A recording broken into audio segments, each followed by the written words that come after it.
may balak namang magpaputok muli ngayong Pasko at Bagong Taon, panuorin niyo po ito. Nagkapira-piraso ang mga karne, kahoy at hollow block matapos pasabugan ng mga iligal na paputok. Kung sa tao sumabog ang mga yan, marahil ay mauwi pa yan sa kamatayan. Nakatutok si Marisol Abduraman.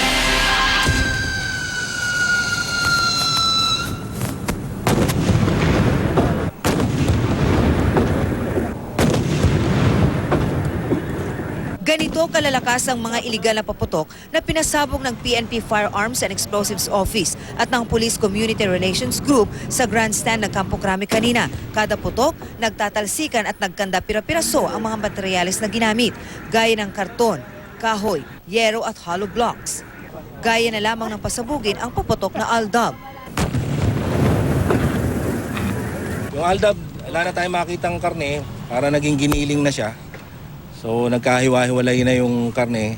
Matapos ang pagpapasabog, ganito ang nangyari sa iba't ibang materyales na ginamit. Ang hollow blocks, halos mapulbos na. Ang yero naman, nayupi. Yung iba nga kanina, tumilapon pa.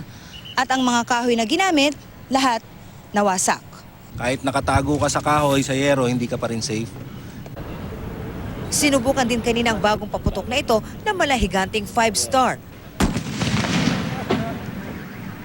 Yung iba, nag-eeksperimento, pag nakita nila bago yung paputok, iba yung pangalan, sinusubok nila. Isa lang naman ang epekto nun nakakasira, nakakamatay, nakakasugat. Sa lakas ng mga pagsabog, ramdam na ramdam namin ito kahit mahigit 10 metro ang layo namin mula sa lugar. Nag-alarm pa nga ang mga sasakyan na nasa paligid, kahit pa yung medyo may kalayuan na sa lugar.